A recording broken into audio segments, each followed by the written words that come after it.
Good morning. हम अभी जो डिस्कस कर रहे हैं ये एक डाउट भेजा आपकी क्लास से एक बच्चे ने, तो कल भेजा था, तो मैं अभी डिस्कस करवा रहा हूँ। ये magnetic field due to non uniform current.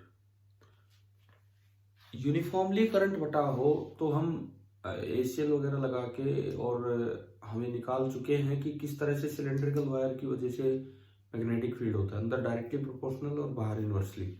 लेकिन यहाँ पे आपको दिया गया है कि जो करंट डेंसिटी है that is directly proportional to radial distance. यहां से रेडियल नहीं, एक्सियल डिस्टेंस, एक्सियल से कितनी दूर आप हो उसके वो डायरेक्टली प्रोपोर्शनल है।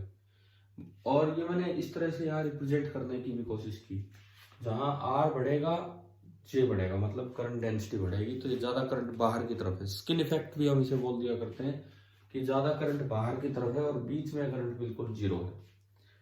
अब हमें बी निकालना है, तो बी निकालने के लिए सबसे पहले आपको एक चीज कैलकुलेट करनी आनी चाहिए कि किसी भी एक्स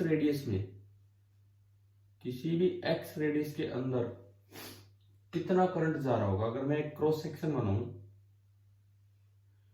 ये मैंने एक क्रॉस सेक्शन बनाया कोई भी एक्स रेडियल डिस्टेंस तक, मैं इसके अंदर कितना करंट फ्लो कर रहा होगा ये मैं निकालना चाहता हूं।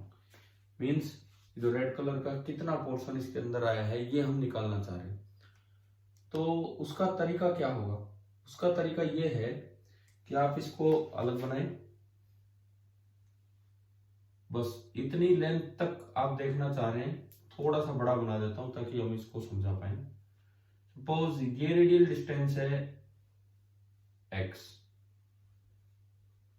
अब इसमें से कितना करंट निकल रहा होगा ये हम कैसे बता सकते हैं? हमें पता है कि किसी भी r रेडियल डिस्टेंस पे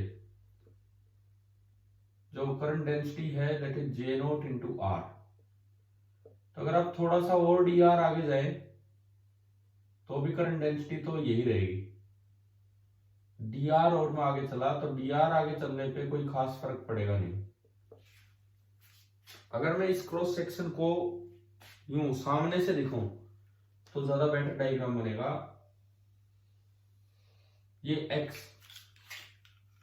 एक्स लेंथ है जिसमें से हम निकालना चाह रहे हैं कि कितना करंट पास हो रहा है एक्स रेडियल डिस्टेंस में। पूरी रेडियल डिस्टेंस लास्ट तक है कैपिटल आर। सामने से पाइप को देख रहे हैं, इसको वायर को, पूरी रेडियल डिस्टेंस है कैपिटल आर। हम जो ढूंढना चाह रहे हैं कि किसी भी एक्स रेडियल डिस्टेंस तक आई कैसे निकाले, कितना होगा। और जो हमें दिया गया है क्वेश्चन में वो है कि किसी भी स्मॉल आर रेडियल डिस्टेंस पे करंट डेंसिटी दे रखी है, तो करंट बाहर आ रहा होगा, ये यूं घुमा दी, ये मैंने यूं घुमा दी, that is J naught into R. अब करंट डेंसिटी से करंट तक कैसे जाया जाता है? आप यहां जाके थोड़ा सा और आगे जाएं, डी आर आगे गए, इस दौरान करंट डेंसिटी में कोई खास बदलाव नहीं होगा। मैं कर क्या रहा हूं, मैंने इस वायर को यूं घुमा दिया और सामने से देख रहे हैं, यूं घुमा के हम इसे सामने से देख रहे हैं कि क्या होगा।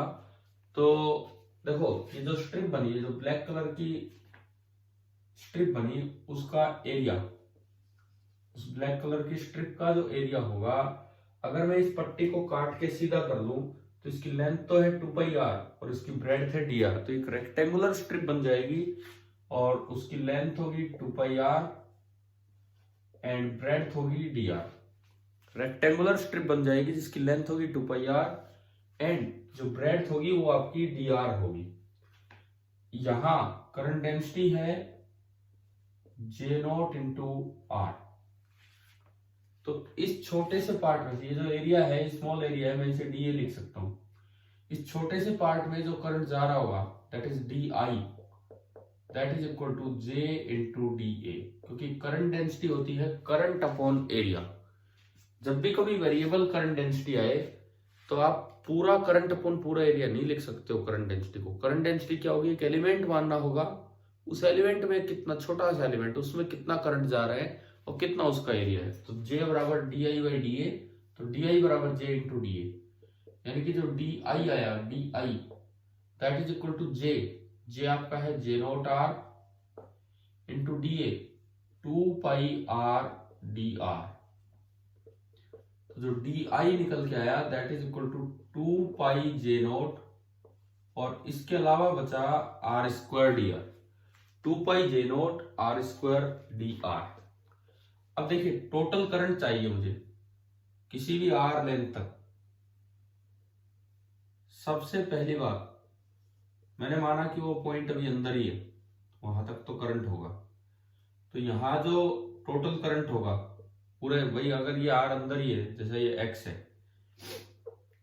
If x is less than r, यहां मुझे चाहिए ये वाला पॉइंट, तो I बनेगा 2π/J0 तो कांस्टेंट है, इंटीग्रेशन करना होगा r²dr और r की लिमिट 0 से लेके x। तो ये आया 2π/J0, r² का होगा r³ 0 से x, लिमिट पुट करोगे तो 2π/3 बाहर आ ही चुका है J0 और x³ - 0³ बचेगा ओनली x³। तो मुझे करंट पता लग गया कि किसी भी x रेडियल डिस्टेंस तक अंदर कितना करंट है। दूसरा case, if x is greater than r, बाहर चले गए तो क्या होगा, अब लिमिट 0 से x तक नहीं लगनी। अगर आप बाहर चले गए, सपोज आप यहां आ गए, अगर x यहां तक है तो करंट तो यहां तक नहीं है, वायर तो यहीं खत्म होगी। तो जो करंट कैरिंग वायर है वो तो 0 से और कैपिटल R तक ही लिमिट लगाएंगे। तो अगर x ग्रेटर देन R है तो जो I उसमें से फ्लो कर रहा होगा दैट विल बी 2π/J0 और इंटीग्रल r²dr। ठीक है, लेकिन लिमिट 0 to x नहीं जाना है, 0 to केवल बस कैपिटल R तक जाना है जो इसका रेडियस है। तो ये आपका बना 2π/J0 r³/3 limit 0 to capital R, integration आप सभी को आता है, तो ये हो गया 2π/3 इंटू J0 इंटू r³। तो मुझे ये पता लग गया कि इस करंट कैरिंग वायर में अगर मैं x अंदर बनाऊं तो इतना करंट उसमें से निकल रहा है, और x बाहर बनाऊं तो टोटल करंट जो है वो ये है। I इन एक बार अंदर वाले पार्ट के लिए और एक बार बाहर वाले पार्ट के लिए, दो चीजें तैयार हैं।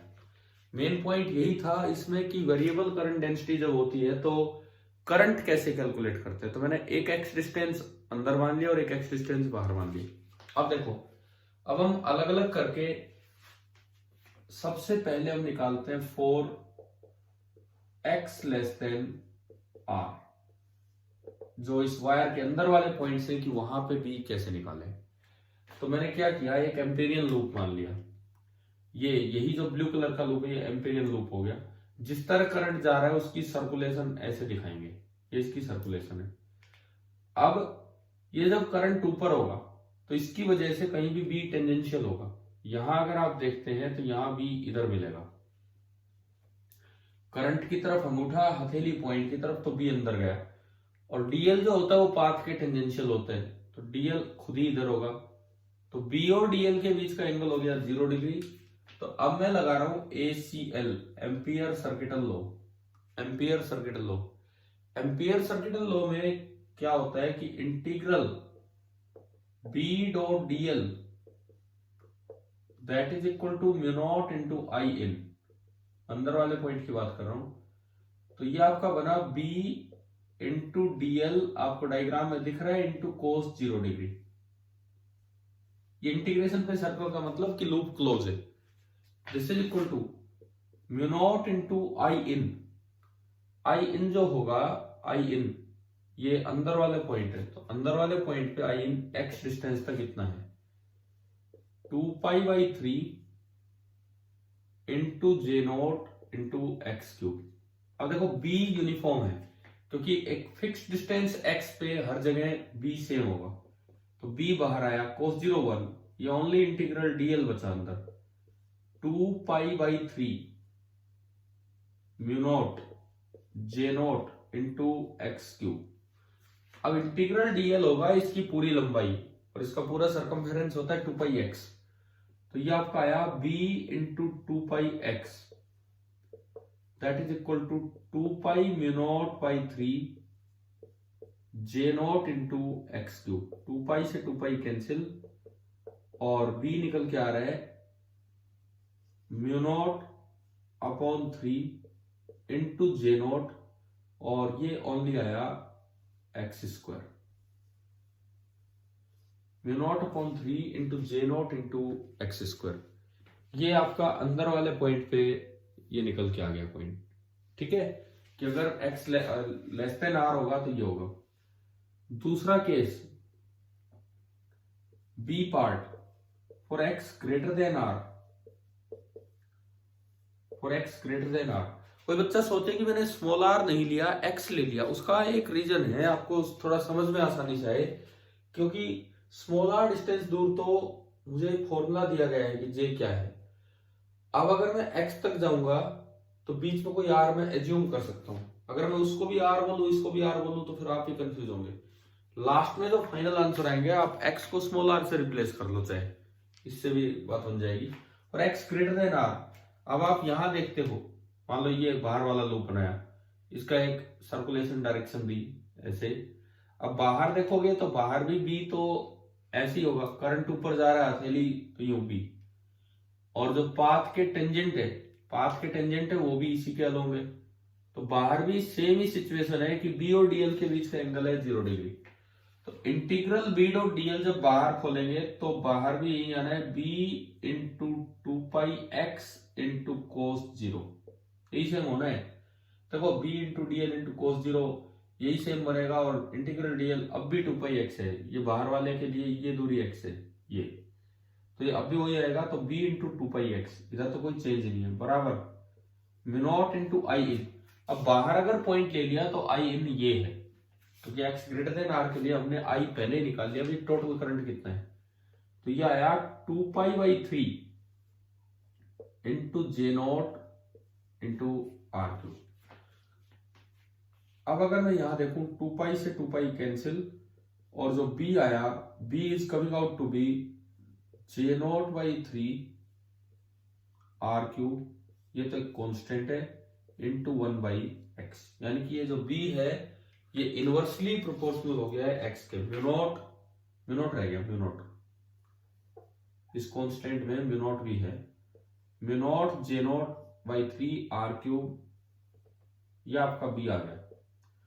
अब अगर मैं इसको इकट्ठा बताऊं, अब मैं x को फाइनली r से रिप्लेस कर सकता हूं।